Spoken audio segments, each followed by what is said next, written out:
Assalamualaikum warahmatullahi wabarakatuh. Selamat siang, salam sejahtera untuk kita semua. Om Swastiastu, salam kebajikan untuk kita semua, teman-teman mahasiswa. Alhamdulillahirrabbilalamin. Salatu wassalamu ala asrofil anbiya'i wal mursalin wa ala alihi washabihi ajmain.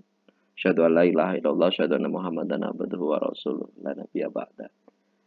Bersyukur kehadirat Allah Subhanahu wa taala, Tuhan yang Maha Kuasa. Teman-teman mahasiswa, kita masih diberikan nikmat oleh Allah Subhanahu wa taala, Tuhan yang Maha Kuasa, untuk sampai pada pertemuan keempat hari ini pada mata kuliah Pancasila dengan materi Pancasila dalam kajian sejarah bangsa Indonesia. Sebelum saya mulai perkuliahan, teman-teman, saya himbau untuk teman-teman semua untuk tetap mematuhi protokol kesehatan, karena pada kenyataannya memang pandemi belum berakhir, jadi kita tetap waspada pada perkembangan pandemi, perkembangan virus akhir-akhir ini yang semakin meningkat. Hakikatnya memang mencegah itu lebih baik daripada mengobati, teman-teman semua. Sehat itu penting, sehat itu utama, karena tanpa sehat kita tidak bisa melakukan aktivitas-aktivitas dengan baik. Tanpa sehat kita tidak bisa beribadah dengan nyaman. Tanpa sehat kita tidak bisa makan yang enak. Tanpa sehat kita tidak bisa bekerja dengan baik, gitu ya. Jadi memang kesehatan itu penting untuk kita semua. Dengan kita menjaga diri kita, dengan kita menjaga diri kita tetap sehat, maka kita hakikatnya juga menjaga orang-orang di sekitar kita, orang-orang yang kita sayangi juga sehat. Nah, teman-teman mahasiswa, pada pertemuan keempat kali ini berkaitan dengan mata kuliah Pancasila, kita akan berbicara atau kita akan mengkaji tentang Pancasila dalam kajian sejarah bangsa Indonesia. Materi ini ada di buku Pancasila yang diterbitkan oleh Kemendikbud, Dirjen Filmawah Kemendikbud. Itu kalian bisa pelajari di situ, dan di sini saya akan menjelaskan beberapa kajian penting, beberapa kajian dalam buku tersebut. Mahasiswa sekalian, pada materi awal ini tentang Pancasila dalam kajian sejarah bangsa Indonesia, itu pada bagian awal kita akan membahas periode pengusulan atau periode penetapan Pancasila sebagai dasar negara, yang terdiri atas 3 tahap: tahap periode pengusulan, tahap perumusan, dan tahap pengesahan. Ini hakikatnya sudah kita bahas minggu lalu, teman-teman mahasiswa. Tapi yang penting untuk kalian pahami bersama, jadi penetapan Pancasila ini terdiri atas 3 tahap. Nah, jadi ketika ada ujian atau ada pertanyaan-pertanyaan terkait periodisasi penetapan Pancasila sebagai dasar negara, itu ada 3 tahap yang perlu dibahas, yaitu periode pengusulan, periode perumusan, dan periode pengesahan. Periode pengusulan itu diawali ketika sidang BPUPKI. Nah, setidaknya ketika Muhammad Yamin menyampaikan rumusan Pancasila atau menyampaikan usulan tentang Pancasila pada tanggal 29 Mei. Nah, itulah dimulai yaitu periode pengusulan. Nah, selanjutnya sampai proses Soekarno mengusulkan tentang dasar negara. Itu periode pengusulan. Nah, periode perumusan itu ditandai dengan dibentuknya Panitia 9. Nah, setelah sidang BPUPKI, Muhammad Yamin, Supomo, dan Soekarno mengusulkan rincian deskripsi dasar negara. Itu kemudian oleh peserta sidang BPUPKI dibentuklah Panitia 9. Nah, Panitia 9 inilah yang sejak ditetapkannya Panitia 9 inilah itu ditandai dengan periode perumusan. Dan terakhir, periode pengesahan itu ditandai yaitu peristiwa pada tanggal 18 Agustus 1945 ketika penetapan Undang-Undang Dasar 1945. Nah, ini periode-periode penetapan Pancasila sebagai dasar negara. Saya ulangi, periode pengusulan itu diawali ketika sidang BPUPKI. Di situ Muhammad Yamin, Supomo, dan Soekarno itu mengusulkan tentang deskripsi dasar negara.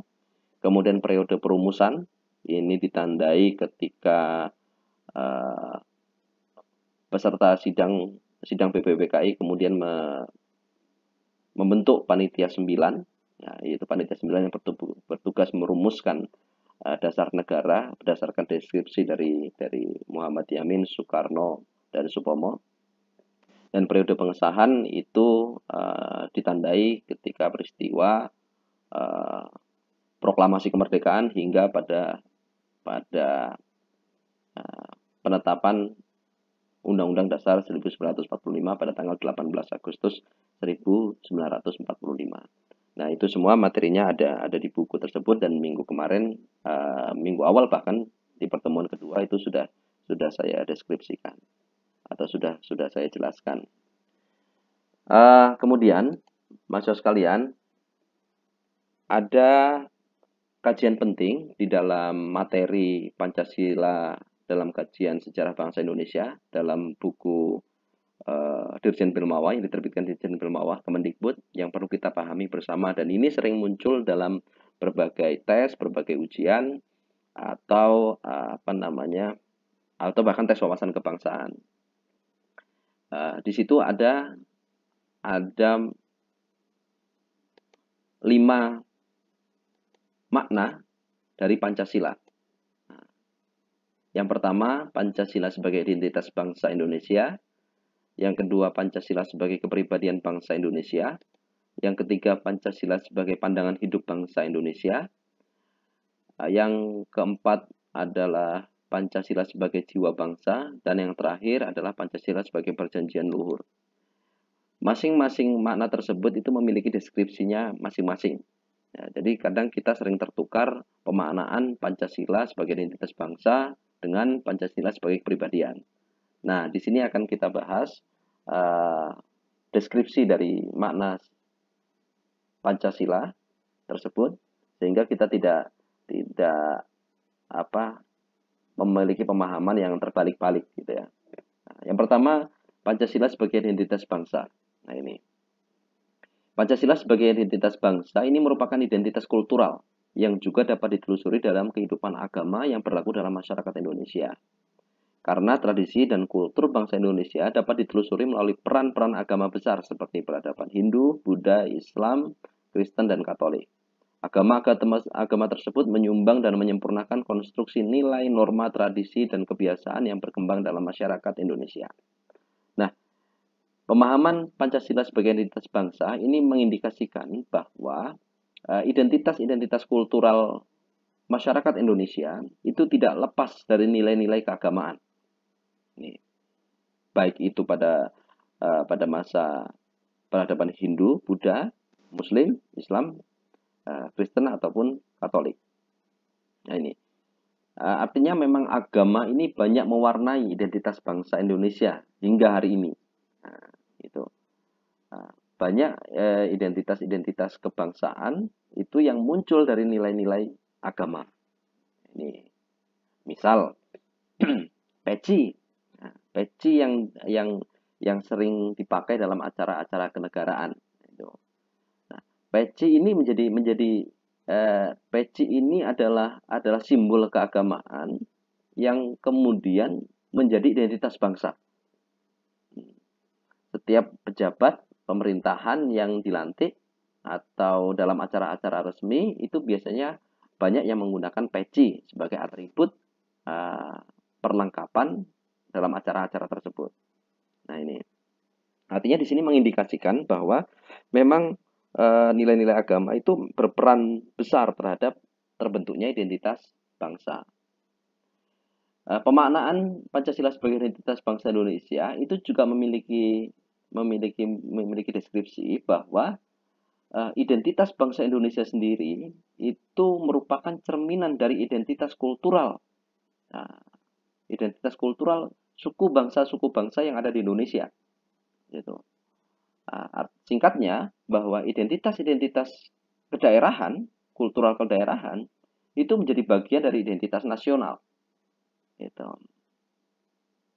Contoh, masakan rendang atau masakan Padang. Ini identitas budaya orang-orang Minang.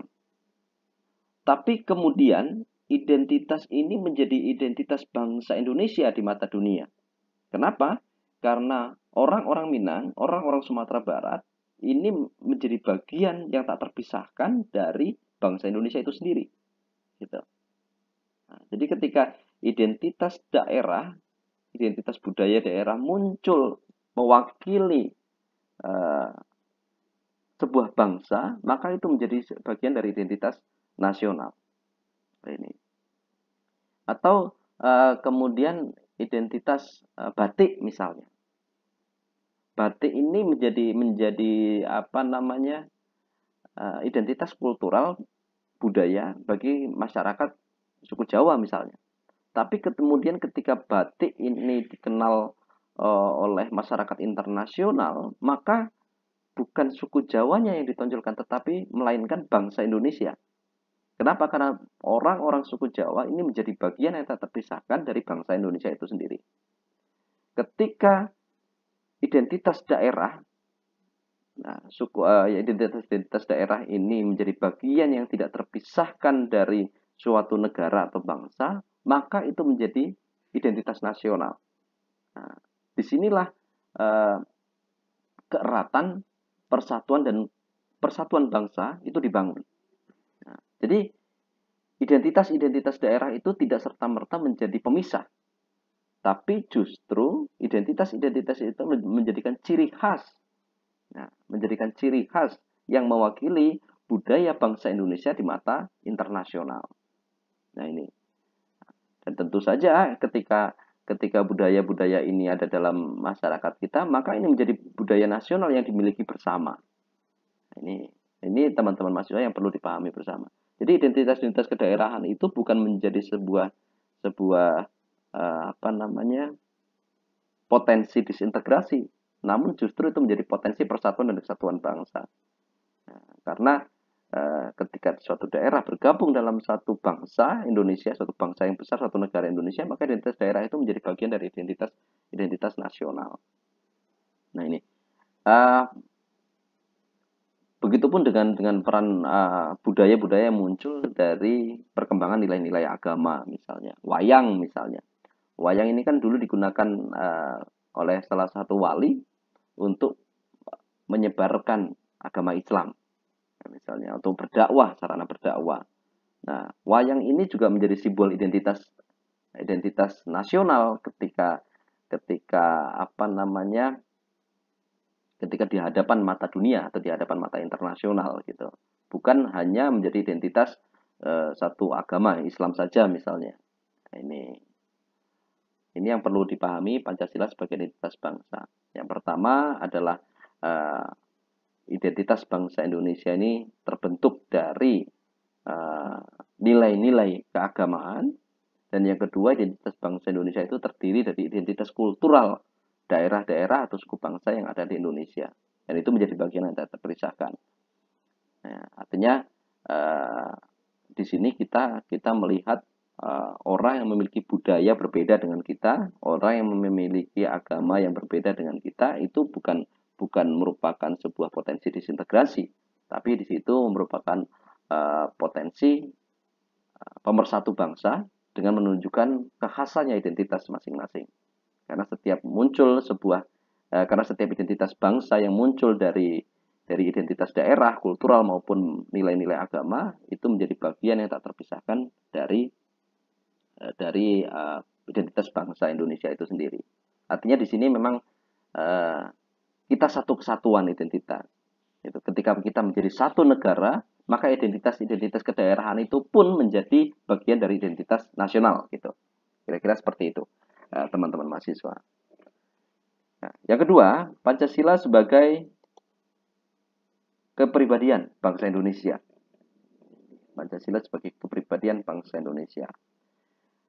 sini deskripsinya yaitu nilai-nilai Pancasila diwujudkan dalam sikap mental dan tingkah laku serta amal perbuatan yang mempunyai ciri khas karena diangkat dari nilai-nilai kehidupan masyarakat Indonesia sendiri dan dilaksanakan secara simultan.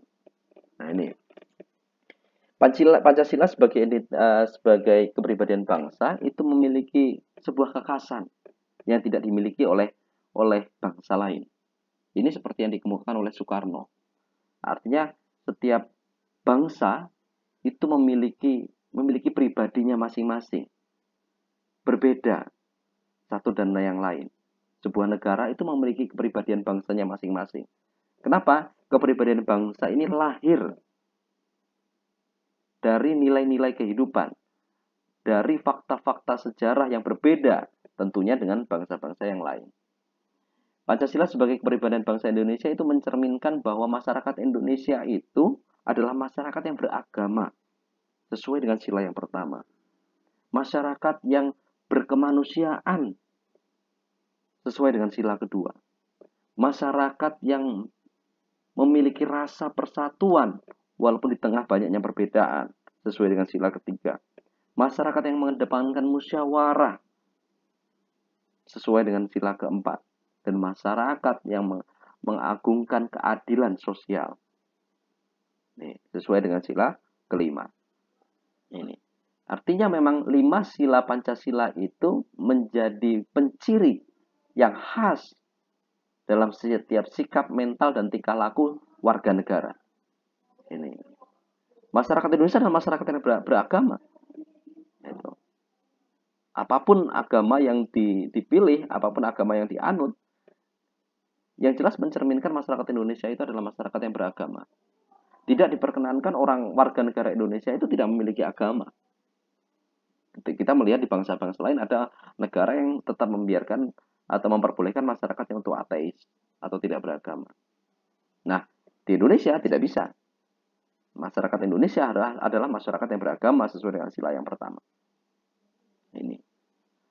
Nah, yang kedua, masyarakat Indonesia adalah masyarakat yang mengedepankan atau menjunjung tinggi kemanusiaan, keberadaban. Nah, menjunjung tinggi secara tidak langsung hal ini juga menjunjung tinggi hak asasi manusia di sini. Kemudian yang ketiga, masyarakat Indonesia mengedepankan persatuan. Kesemua 5 sila dalam Pancasila itu lahir dari perasaan senasib sepenanggungan. Ini. Rasa senasib yang sepenanggungan lah yang membedakan kepribadian bangsa Indonesia itu dengan kepribadian bangsa-bangsa yang lain. Gitu. Rasa senasib sepenanggungan membuat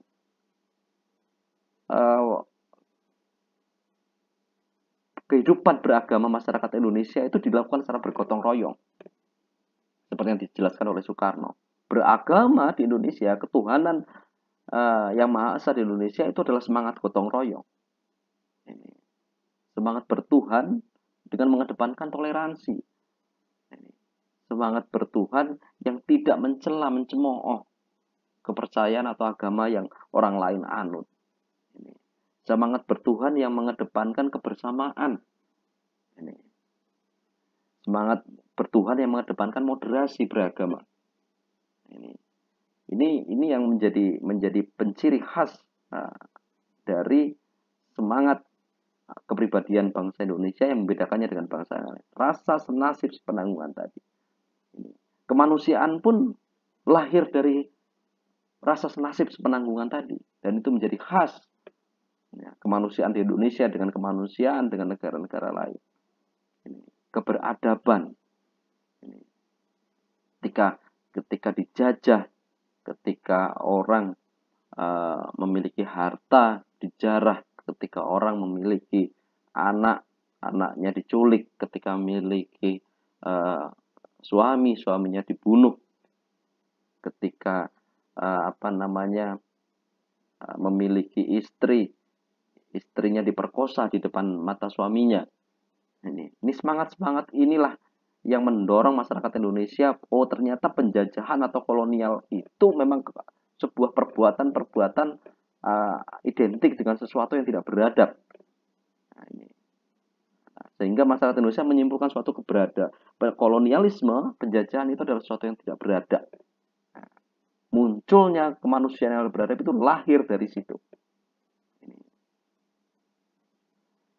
Yang ketiga, persatuan Indonesia itu muncul ketika perasaan senasib sepenanggungan bahwa bangsa Indonesia itu harus merdeka. Harus bersama-sama merdeka. Merdeka itu tidak bisa dilakukan secara parsial. Merdeka itu tidak bisa diupayakan secara sendiri-sendiri. Tapi merdeka itu harus dilakukan secara gotong royong. Dan kemudian karena kita sebagai masyarakat yang beragam, maka harus ada musyawarah. Karena setiap masyarakat yang beragam itu pasti memiliki perbedaan-perbedaan pendapat yang perlu diselesaikan secara musyawarah. Perlu demokrasi untuk menyelesaikan berbagai macam permasalahan. Perlu demokrasi untuk menentukan pemimpin. Ini. Dan yang terakhir, tentu yang diimpi-impikan adalah keadilan sosial bagi seluruh masyarakat Indonesia. Karena pernah merasakan rasa senasib sepenanggungan dijajah tadi. Rasa senasib sepenanggungan itulah yang menjadi ciri khas dalam perilaku, sikap mental, dan tingkah laku masyarakat Indonesia. Dan itu menjadi kepribadian bangsa Indonesia. Nilai-nilai kehidupan masyarakat Indonesia itu sendiri. Tapi sering saya bilang bahwa rasa senasib sepenanggungan masyarakat Indonesia ini memiliki dampak positif gitu. Ada dampak positif dari penjajahan itu, yaitu rasa senasib sepenanggungan itu tadi. Kalau bangsa Indonesia atau negara Indonesia ini tidak dijajah, itu mungkin kita tidak berdiri dalam satu negara yang sama saat ini. Gitu. Jadi memang walaupun ada dampak negatif dari penjajahan itu sendiri, setidaknya ada dampak positif bahwa penjajahan, kolonialisme itu menimbulkan rasa senasib sepenanggungan yang bermuara pada berdirinya kita dalam satu bangsa. Ini. Jadi bangsa Indonesia itu walaupun berbeda suku, berbeda agama, tapi kita kekeh untuk berdiri dalam satu negara yang sama karena ikatan senasib sepenanggungan tadi. Dan ini menjadi kepribadian yang khas bagi bangsa Indonesia. Seperti negara-negara lain mungkin ketika sukunya berbeda itu berdiri dalam negara yang berbeda.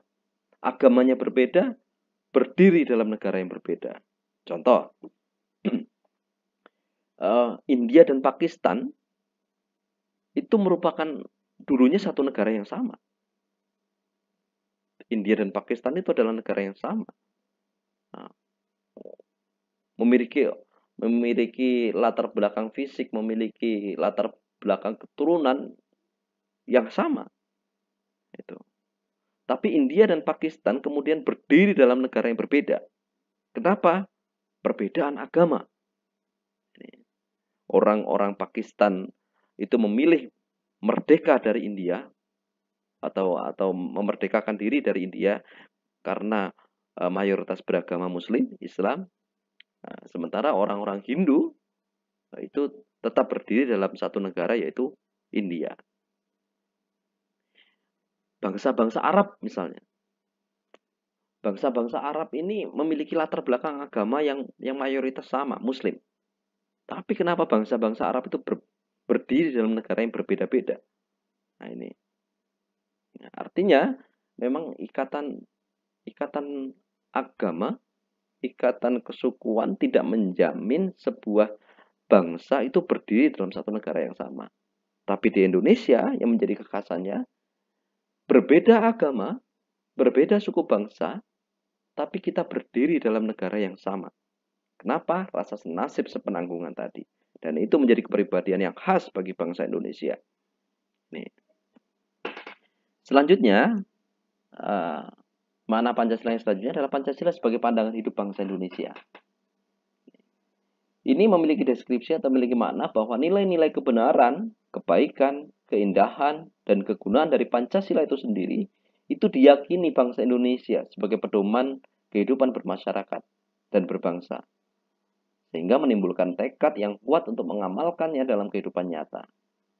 Nah, artinya memang masyarakat Indonesia ini memiliki keyakinan bahwa 5 sila dalam Pancasila tadi itu memiliki nilai kebenaran, nilai kebaikan, nilai keindahan, dan nilai kegunaan dalam kehidupan sehari-hari masyarakat kita, masyarakat Indonesia.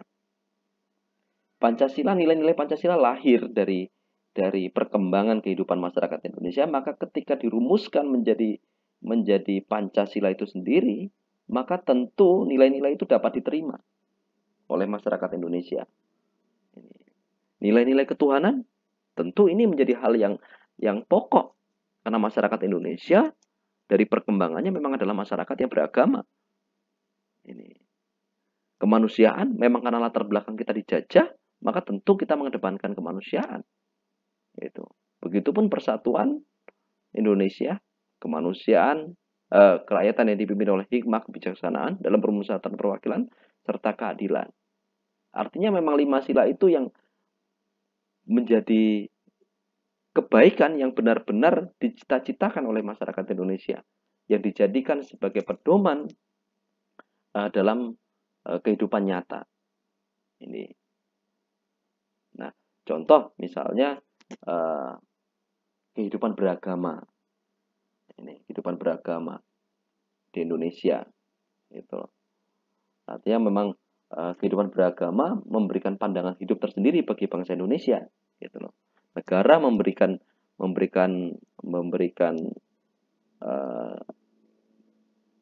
kesempatan untuk orang-orang beribadah. Misal ketika hari raya Idul Fitri misalnya. Yang libur tidak hanya orang-orang muslim saja. Tapi ketika hari raya Idul Fitri, itu yang libur itu adalah seluruh masyarakat Indonesia. Baik itu yang beragama Kristen, Katolik, Hindu ataupun Buddha. Hal ini membuktikan bahwa memang nilai-nilai kebenaran dari sila pertama ini menjadi pandangan hidup bagi bangsa Indonesia.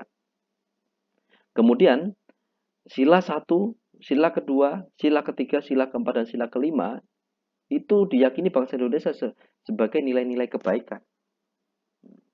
Semua agama, semua suku bangsa itu meyakini bahwa 5 sila Pancasila itu mengandung nilai-nilai kebaikan yang tidak dipertentangkan hingga saat ini. Nah, ini yang perlu dipahami teman-teman mahasiswa. Ketika nilai-nilai Pancasila, lambang Pancasila tidak dipertentangkan hingga saat ini, dan terus didukung, terus dijadikan pedoman dalam pengamalan kehidupan sehari-hari, maka di sini membuktikan bahwa Pancasila sebagai pandangan hidup bangsa Indonesia. Ini. Anak-anak dengan permainan tradisionalnya diajarkan untuk jujur, diajarkan untuk tanggung jawab ketika memainkan permainan-permainan tradisional. Di situ anak-anak sudah mengamalkan Pancasila sebagai pandangan hidup, khususnya di sila pertama. Ini permainan tradisional yang menekankan kekompakan tim. Di situ sudah menekankan bahwa sejak dini Pancasila itu sudah diamalkan oleh masyarakat Indonesia. Kemudian dalam kehidupan sehari-hari misalnya pemilihan kepala kampung, pemilihan kepala dusun, pemilihan RT, RW yang dilaksanakan secara musyawarah. Nah, ini juga membuktikan bahwa memang nilai-nilai Pancasila itu melekat dalam kehidupan sehari-hari. Gotong royong yang dilakukan masyarakat di sekitar kita, kemudian saling tolong-menolong, toleransi dalam beragama, menghormati orang lain.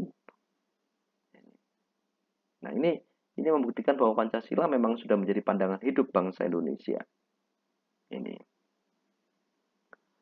Ketika ada orang masyarakat Indonesia berpakaian, yang perempuan berpakaian dengan sopan, walaupun yang non muslim tidak berhijab misalnya, tapi berpakaian dengan sopan, itu membuktikan bahwa memang Pancasila sudah mendarah daging, nilai-nilai keagamaan itu sudah melekat. Gitu ya. Ketika masyarakat Indonesia menjalankan ibadah puasa, menjalankan ibadah nyepi dengan aman, dengan nyaman, itu membuktikan bahwa Pancasila sudah menjadi bagian dari pandangan hidup bangsa Indonesia. Kemudian Pancasila sebagai jiwa bangsa. Di sini deskripsinya adalah setiap bangsa mempunyai jiwanya masing-masing. Ini yang dikatakan Soekarno, seperti yang jelaskan tadi. Pancasila sebagai jiwa bangsa lahir bersamaan dengan lahirnya bangsa Indonesia itu sendiri.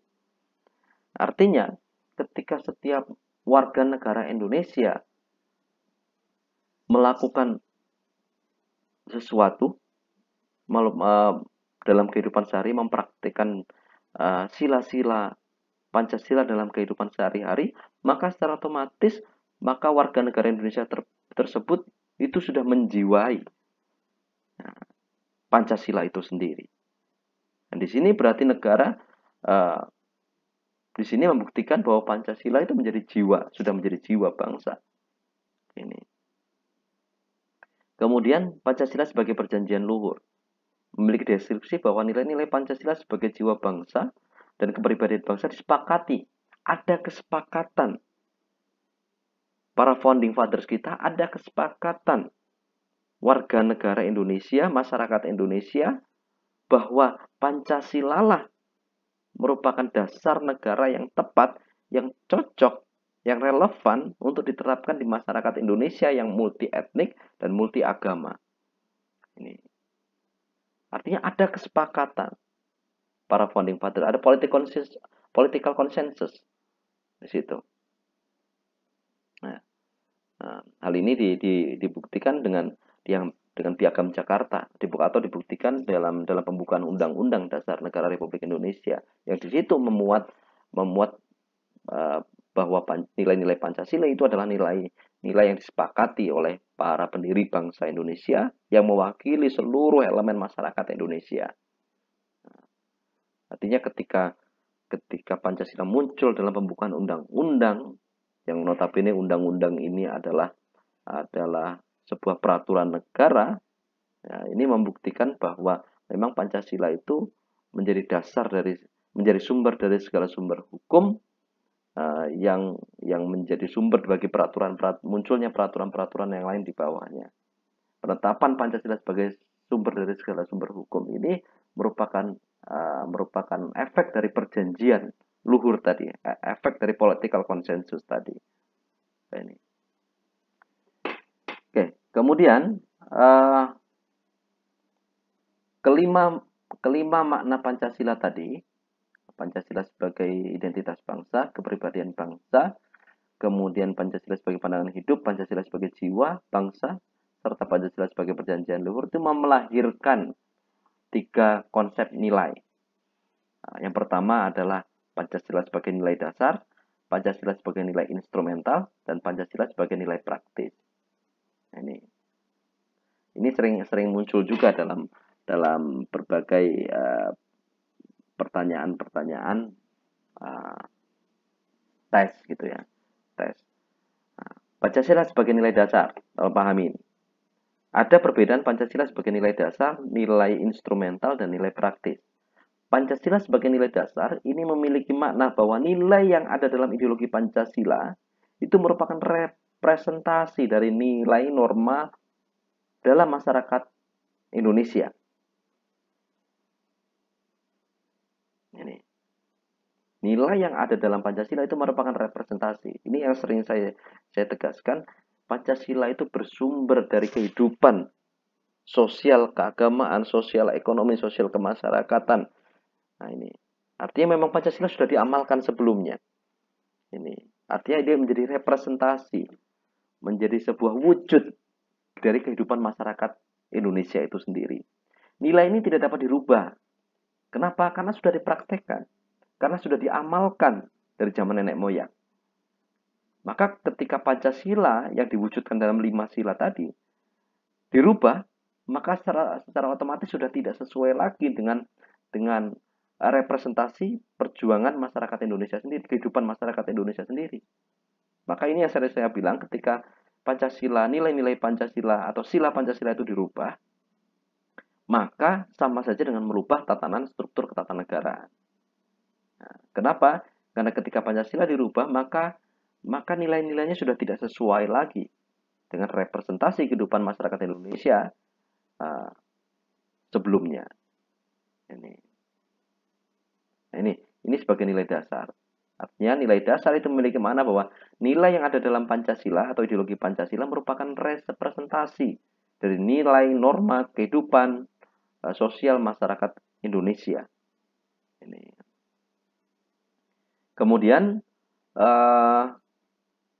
selanjutnya Pancasila sebagai nilai instrumental. Apa maknanya? Pancasila sebagai nilai instrumental itu memiliki makna bahwa nilai yang terkandung dalam Pancasila merupakan pendukung utama dari nilai-nilai dasar. Nah, nilai-nilai yang merupakan pendukung utama dari nilai dasar. Nilai ini dapat mengikuti perkembangan zaman. Nah, apa yang menjadi nilai pendukung dari Pancasila itu? Nilai-nilai yang menjadi pendukung dari nilai Pancasila itu adalah aturan-aturan yang ada di bawah Pancasila. Nah, seperti yang saya tegaskan tadi, Pancasila adalah sumber dari segala sumber hukum. Gitu ya. Artinya semua peraturan yang ada di bawahnya, baik TAP MPR, undang-undang, peraturan pemerintah, peraturan daerah, peraturan menteri, peraturan presiden, itu merupakan nilai-nilai pendukung. Jadi Pancasila itu diturunkan menjadi aturan-aturan lain di bawahnya. Tidak boleh ada aturan-aturan lain di bawahnya seperti TAP MPR, undang-undang, peraturan pemerintah, peraturan presiden yang bertentangan dengan Pancasila itu sendiri. Kalau TAP MPR, undang-undang, peraturan pemerintah, itu bisa dirubah, fleksibel. Kalau tadi sesuai nilai dasar, maka tidak bisa dirubah Pancasila itu. Karena saklek sudah. Tapi kalau nilai instrumental, nilai-nilai pendukung Pancasila, ini bisa dirubah. Ya, bisa dirubah. Nah, TAP MPR itu bisa dihapus. Nah, ini bisa dibuat. Undang-undang itu bisa, undang-undang dasar itu bisa diamandemen. Ya, peraturan pemerintah itu bisa dibuat atau bisa direvisi atau bisa diganti dengan undang-undang atau bisa diganti dengan perpu. Nah, peraturan presiden bisa dicabut. Gitu. Tuh. Peraturan bupati, peraturan gubernur juga bisa dicabut, bisa dibuat. Nah, itu makna dari nilai instrumental. Artinya nilai-nilai pendukung, nah, nilai-nilai nilai instrumental itu adalah nilai-nilai yang merupakan pendukung utama dari nilai dasar tadi. Apa nilai-nilai instrumental itu? Ya TAP MPR, undang-undang, peraturan pemerintah tadi. Peraturan presiden, peraturan gubernur, bupati, peraturan menteri, dan sebagainya. Nah, ini nilai instrumental. Terakhir adalah nilai praktis. Nah, nilai praktis itu adalah nilai yang harus ada dalam praktik penyelenggaraan negara. Yang harus ada dalam praktik kehidupan kita sehari-hari. Nah, ini. Kita beribadah menurut agama dan kepercayaan masing-masing itu adalah nilai praktis dari sila pertama. Kita menghormati orang lain, menghormati orang yang lebih tua, menghormati guru, menghormati dosen, menghormati orang tua, atau menghormati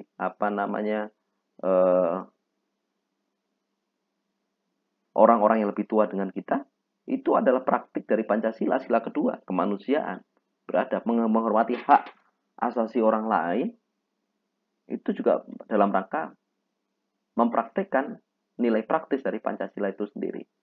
Kalau dalam tingkat pemerintahan, misalnya ketika seorang pejabat negara tidak melakukan KKN, jujur, bertanggung jawab, mengayomi masyarakat, memberikan contoh tauladan yang baik. Nah, ketika menjadi bidan, misalnya menjadi bidan yang memiliki jiwa toleransi yang tinggi, memiliki semangat menolong yang baik. Nah, ini menjadi nilai praktis, artinya nilai yang dipraktekkan. Nah, artinya memang Pancasila dipraktekkan dalam nilai-nilai dalam kehidupan kita sehari-hari, baik dalam kehidupan bermasyarakat, berbangsa, ataupun bernegara. Nah, itu yang berkaitan dengan nilai dasar, nilai instrumental, dan nilai praktis. Nah, kemudian ada di situ sumber historis, sosiologis, politis tentang Pancasila dalam kajian sejarah bangsa Indonesia. Pancasila dalam kajian sejarah bangsa Indonesia itu sumber politisnya yaitu nilai-nilai dasar yang terkandung dalam Pancasila yang bersumber dan digali dari local wisdom. Itu yang saya jelaskan tadi di nilai dasar. Bahwa nilai-nilai Pancasila itu digali bersumber dari local wisdom, kearifan lokal. Nah, itu yang lupa saya sebutkan tadi. Local wisdom, kearifan lokal, budaya, dan pengalaman sosial, pengalaman sejarah bangsa Indonesia. Kemudian yang kedua, sumber historis. Sumber historis dari Pancasila dalam kajian sejarah bangsa Indonesia. Sumber historisnya yaitu nilai-nilai Pancasila bersumber pada adat istiadat, kebudayaan, dan agama yang berkembang dalam kehidupan masyarakat Indonesia. Ini yang seperti yang saya jelaskan tadi. Kemudian sumber sosiologis, yaitu nilai-nilai Pancasila, itu secara sosiologis telah ada dalam masyarakat Indonesia sejak dahulu hingga sekarang. Nah, ini menjadi sumber politis, sumber historis, dan sumber sosiologis dari Pancasila dalam kajian sejarah bangsa Indonesia. Nah, kemudian mahasiswa sekalian, ini materi selanjutnya, submateri selanjutnya yaitu Pancasila, pembabakan atau pembabakan itu ya, pentahapan perkembangan Pancasila dari masa ke masa. Nah, di sini dalam buku itu dijelaskan tentang pembabakan dari masa pembabakan Pancasila, pengamalan Pancasila maksudnya. Pertama pada masa prakemerdekaan. Nah, pada masa prakemerdekaan ini, mahasiswa sekalian, Pancasila itu sudah diamalkan. Nah, ini yang saya bilang bahwa Pancasila sudah diamalkan atau sudah dilaksanakan jauh sebelum dirumuskannya sila Pancasila itu. Jadi para founding fathers kita tinggal merumuskan, tidak membuat, tidak menciptakan. Kenapa? Karena sudah diamalkan, sudah dipraktekkan. Nah, ini. Pada masa prakemerdekaan, Pancasila ini sudah diamalkan. Sebagai contoh, pada masa kerajaan Kutai Kartanegara yang berada di Mahakam, di hulu Sungai Mahakam, Kalimantan Timur, itu nilai-nilai Pancasila sudah dipraktekkan dalam bentuk nilai sosial politik dan ketuhanan. Nah, contoh, acara-acara kenduri, sedekah pada kaum Brahmana, acara-acara kenduri sedekah yang dilakukan oleh kaum Satria kepada kaum Brahmana, itu sudah menunjukkan nilai sosial politik, nilai ketuhanan, ya, yang dipraktekkan masyarakat Indonesia pada masa prakemerdekaan, pada masa kerajaan Kutai. Seorang satria, seorang raja yang tetap menghormati tokoh-tokoh agama dengan memberikan kenduri, dengan memberikan sedekah yang kemudian dibagi untuk dimakan secara bersama-sama, itu menunjukkan nilai-nilai sosial politik bahwa kaum Brahmana dan kaum Satria ini memang harus bersinergi untuk memajukan kerajaan, untuk memajukan pemerintahan. Jadi kenduri dan sedekah ini sebagai wujud upaya bersyukur kepada Tuhan yang Maha Kuasa, juga sekaligus sebagai sarana untuk menjalin silaturahmi, untuk menjalin ikatan sosial politik antara kaum Brahmana dan kaum Satria. Kemudian pada masa kerajaan Sriwijaya, misal, ketika Nusantara I, Sriwijaya ini pada masa kerajaan Sriwijaya ini sering disebut sebagai Nusantara I. Kenapa? Karena Sriwijaya lah kerajaan pertama yang mampu menyatukan Nusantara saat itu. Jadi kerajaan Sriwijaya adalah kerajaan pertama yang mampu menyatukan hampir seluruh wilayah Nusantara pada saat itu. Pengamalan Pancasila pada masa kerajaan Sriwijaya itu terwujud dalam nilai persatuan yang tidak terpisahkan dengan nilai ketuhanan yang tampak pada raja sebagai pusat kekuasaan, di mana nilai-nilai kemasyarakatan dan ekonomi yang terjalin satu sama lain dengan nilai-nilai internasionalisme. Kita ketahui bersama pada masa kerajaan Sriwijaya itu eh, apa namanya kerajaan Sriwijaya sendiri menjadi pusat perekonomian uh, yang apa namanya menjadi daya tarik bagi kerajaan-kerajaan lain atau menjadi daya tarik bagi para saudagar itu untuk berdagang. Nah, terjalinnya ikatan perdagangan, ikatan komunikasi perdagangan, terjalinnya ikatan-ikatan apa namanya jual beli itu membuktikan bahwa pada masa itu nilai-nilai Pancasila sudah diamalkan. Terlebih Kerajaan Sriwijaya ini juga menjadi pusat perkembangan agama Buddha di Asia, khususnya Asia Tenggara. Pusat perkembangan agama Buddha. Nah, di sini banyak orang yang kemudian menuntut ilmu keagamaan. Nah, ada orang-orang mancanegara yang datang untuk menuntut ilmu di situ. Ya, dan di situ terjalin sebuah ikatan apa namanya ikatan sosial antar satu kerajaan, antar satu bangsa dengan bangsa yang lain. Ini misalnya dibuktikan dengan Muaro Jambi, gitu ya. Di Candi Muaro Jambi itu dulu adalah pusat apa namanya peradaban, pusat pusat pendidikan dari kerajaan Sriwijaya itu sendiri. Ya, artinya ibaratnya Candi Muaro Jambi itu adalah dulu universitasnya kerajaan Sriwijaya. Ya, di situ ada pendidikan-pendidikan keagamaan maupun pendidikan sosial dan sains di situ. Nah, pada masa itu. Kalau kalian berkunjung di Jambi, cobalah kunjungi Candi Muaro Jambi.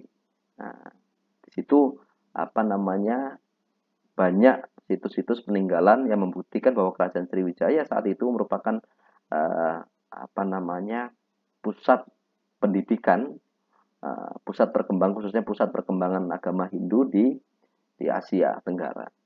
Nah ini yang perlu dipahami bersama. Artinya dijadikannya Sriwijaya sebagai pusat perekonomian dan pusat perkembangan keagamaan, pusat pendidikan saat itu membuktikan bahwa nilai-nilai kemasyarakatan, nilai ekonomi, nilai apa namanya politik sudah terjalin saat itu. Sudah terjalin saat itu antara Sriwijaya dengan kerajaan-kerajaan yang lain atau kerajaan-kerajaan mancanegara. Nah, dan situ membuktikan bahwa nilai-nilai ketuhanan, nilai-nilai persatuan, nilai-nilai keadilan, nilai-nilai keberadaban, saling menghargai satu dengan yang lain itu sudah terbentuk. Kemudian pada masa kerajaan Majapahit di Jawa Timur, di Trowulan. Majapahit ini sering disebut sebagai Nusantara kedua. Kenapa? Karena Majapahit ini adalah kerajaan yang mampu menyatukan Nusantara kedua kalinya setelah Sriwijaya. Ya. Implementasi Pancasila pada masa kerajaan Majapahit ini dibuktikan dengan kekuatan religius yang berpusat pada Sang Prabu, maksudnya di sini adalah Prabu Hayam Wuruk, yang mengedepankan ikatan kekeluargaan antar kerajaan-kerajaan lain di daerah di Jawa atau kerajaan-kerajaan lainnya yang berada di daerah-daerah di Pulau Jawa dan seantero Nusantara. Prabu Hayam Wuruk ini menyatukan Nusantara itu jarang sekali melalui proses invasi atau penyerangan, tapi banyak melalui ikatan-ikatan sosial kekeluargaan, misalnya dengan menikahi apa namanya putri dari kerajaan-kerajaan lain. Nah, ikatan-ikatan pernikahan itu terjadinya ikatan pernikahan itu maka secara otomatis ini mengawinkan dua kerajaan tersebut, yang secara otomatis ini menjadi apa namanya kedua kerajaan tersebut akan bersekutu ketika terjadi sebuah ikatan perkawinan. Nah, ini kecuali kerajaan Pasundan waktu itu ya, kerajaan Pasundan. Nah, di mana ketika Raja Hayam Wuruk itu mau menikahi putri dari kerajaan Pasundan untuk menyatukan Pasundan dengan Majapahit, itu justru di apa namanya rencana itu dirusak oleh Mahapatinya sendiri, Gajah Mada. Nah, gitu. Karena Gajah Mada sebelum terjadi pernikahan antara Hayam Wuruk dengan putri Kerajaan Pasundan, itu Gajah Mada menginginkan bahwa Kerajaan Pasundan takluk dulu di bawah Majapahit. Jadi bukan setelah menikah baru menyatakan berafiliasi, tapi pengen takluk dulu baru menikah. Dan ini yang tidak maui oleh Raja Pasundan, dan akhirnya terjadilah tragedi Bubat. Nah, di situ kalau kalian mau cerita lebih lengkapnya itu ada di cerita tentang perang Bubat. Nah, di situ. Nah, ini setidaknya contoh ketika pengamalan Pancasila pada masa perang kemerdekaan. Kemudian pada masa era kemerdekaan, ini terjadi pertama diawali dengan pengesahan Pancasila pada tanggal 18 Agustus dengan masuknya Pancasila dalam pembukaan Undang-Undang Dasar 1945, yang secara otomatis itu menjiwai semangat proklamasi kemerdekaan.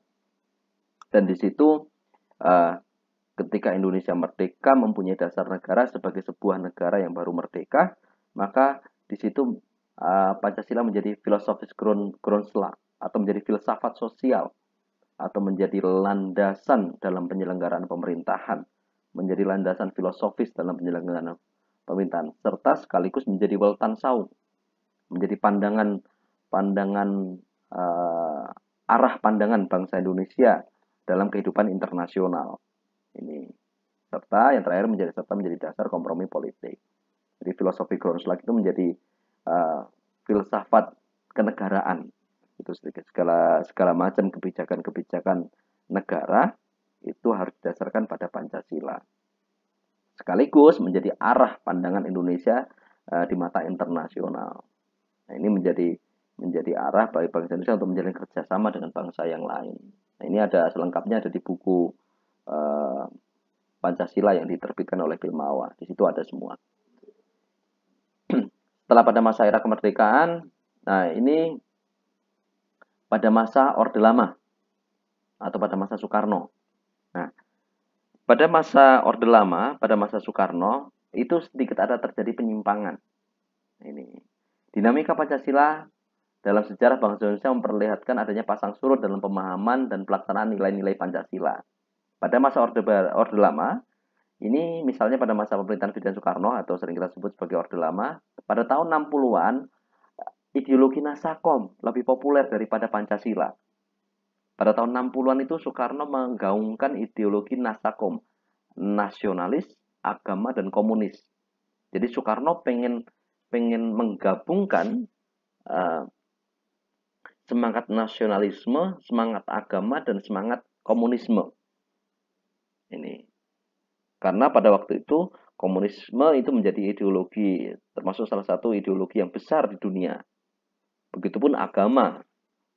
Nah, jadi dengan ideologi Nasakom tersebut, maka ruang gerak bangsa Indonesia itu menurut Soekarno menjadi tambah luas. Nah, bisa bergaul dengan atau menjalin kerjasama dengan negara-negara komunis, bisa bergabung dengan atau menjalin kerjasama dengan negara-negara nasionalis ataupun dengan negara-negara yang basisnya agama. Ini kalau dalam beberapa literatur maka sampai Soekarno itu kalau menyebutkan Amerika yang merupakan lambang dari negara nasionalis itu sebagai Uncle Sam, itu Paman Sam, itu negeri Paman Sam. Orang-orang Indonesia Soekarno pada masa itu menyebut Amerika itu adalah paman Samnya bangsa Indonesia. Nah, artinya mencerminkan bahwa ideologi nasionalis Indonesia itu mempererat ikatan hubungan antara Indonesia dengan Amerika. Atau kemudian Vietnam, hubungan Indonesia dengan Vietnam, artinya Soekarno menyebut Vietnam itu sebagai Paman Ho atau Uncle Ho. Nah, yang singkatan dari Ho Chi Minh, gitu. Nah, Paman Ho-nya bangsa Indonesia. Nah, yang melambangkan Vietnam itu adalah sebagai negara komunis yang Indonesia juga bisa menjalin keratan hubungan dengan negara-negara komunis seperti Vietnam. Nah, begitupun dengan negara-negara Arab yang dilandasi oleh semangat atau ideologi agama. Nah, ideologi Nasakom menurut Soekarno bisa semakin membuka kerjasama luar negeri internasional dengan negara-negara atau bangsa lain.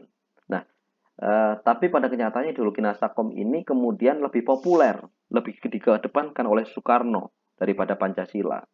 Apa contohnya? Apa contoh yang membuktikan bahwa ideologi Nasakom itu lebih populer dari Pancasila? Yaitu pengangkatan Soekarno sebagai presiden seumur hidup. Nah, yang tercantum dalam TAP MPRS nomor 3 garis miring MPRS garis miring 1960.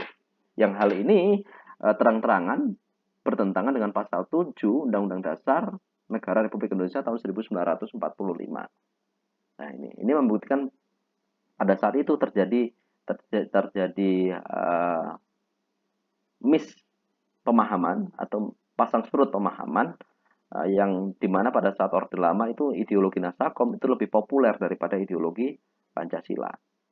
Nah, ini. Kemudian setelah ideologi Nasakom yang populer di masa Orde Lama yang menyingkirkan ideologi Pancasila ini, oh ya, di ideologi Nasakom ini berbagai macam pemberontakan terjadi di sini. Ada pemberontakan Kartosuwiryo yang notabene Kartosuwiryo ini adalah ideologi-ideologi yang basisnya agama, atau pemberontakan G30 SPKI yang terkenal misalnya. Ini sebuah pemberontakan yang terjadi bahwa bangsa Indonesia itu tidak bisa lepas dari ideologi Pancasila. Bangsa Indonesia tidak mau ada ideologi lain selain ideologi Pancasila sebagai dasar negara di Indonesia. Dan itu membuktikan bahwa memang Pancasila itu lebih bisa diterima daripada ideologi-ideologi yang lain, termasuk ideologi Nasakom yang ditawarkan oleh Soekarno. Kemudian pada zaman pemerintahan Soeharto, ini juga terjadi Pancasila ada pasang surut pemahaman. Di sini pada masa Soeharto, Pancasila dijadikan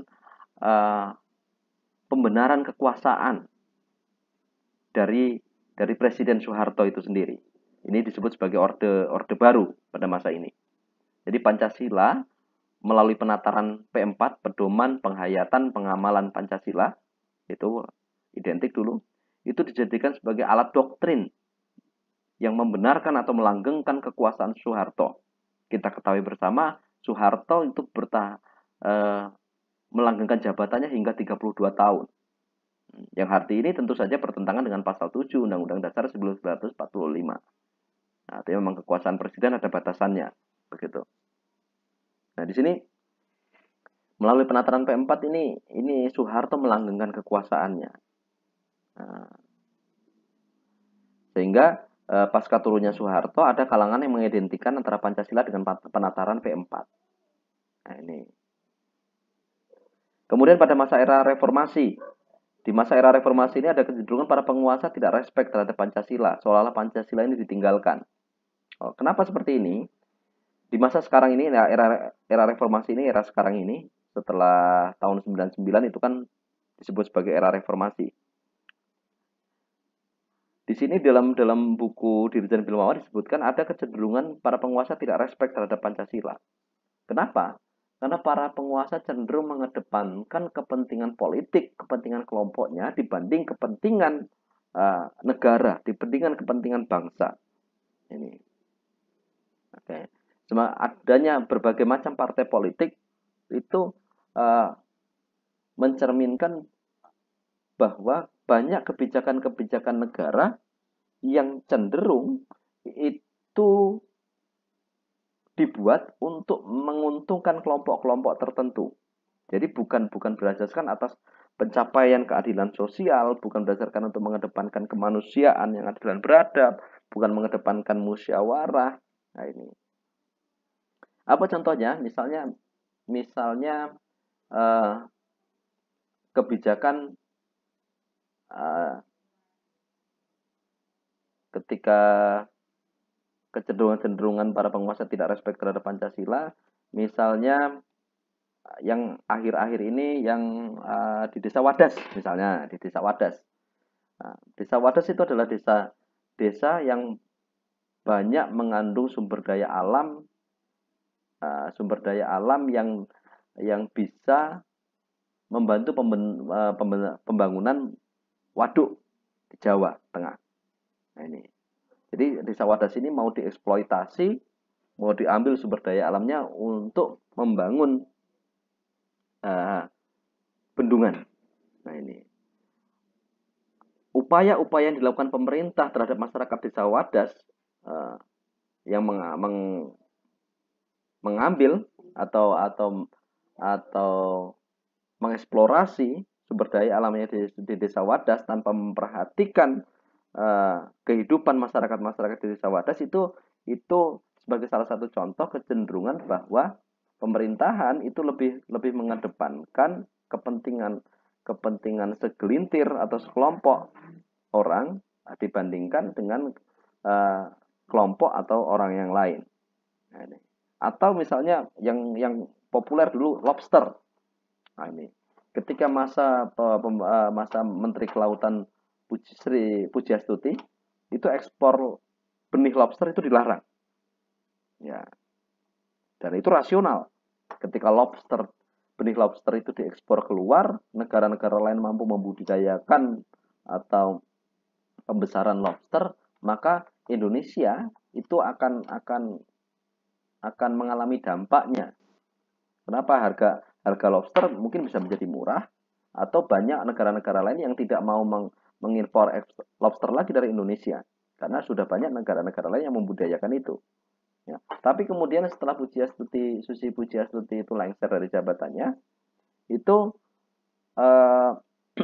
penggantinya Edi Prabowo, Menteri Kelautan dan Perikanan, itu melegalkan kembali ekspor lobster. Nah, ini. Kenapa? Karena perusahaan-perusahaan pengekspor lobster itu banyak kolega-koleganya, misalnya. Ini. Nah, ini apa namanya? Di sini ada kecenderungan yang membuktikan bahwa penguasa tidak respect lagi terhadap nilai-nilai Pancasila dan lebih mengedepankan pada kepentingan kelompok atau kepentingan pribadinya. Ini.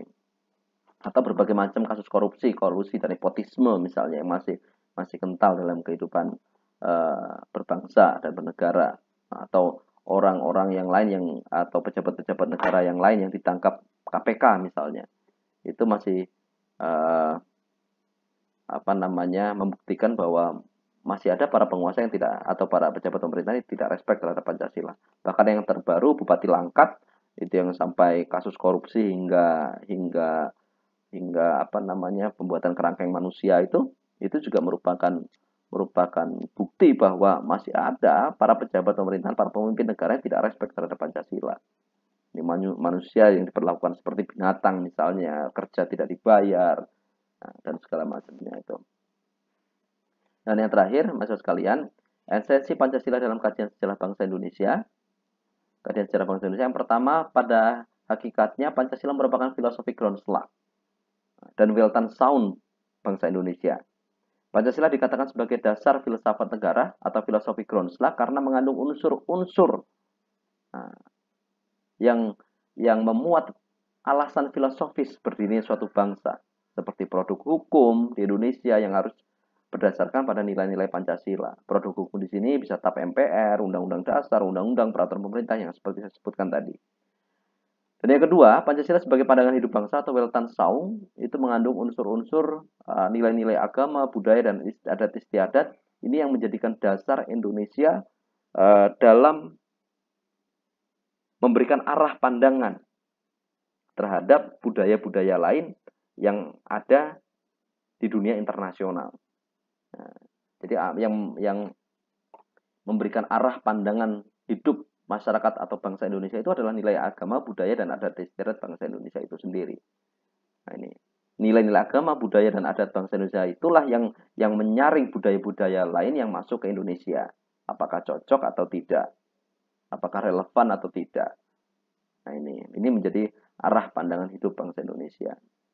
Nah, ini Demikian untuk penjelasan materi Pancasila dalam kajian sejarah bangsa Indonesia. Untuk pertanyaan atau penjelasan-penjelasan yang kurang jelas bisa ditanyakan lewat WhatsApp grup. Nah, demikian penjelasan dari saya.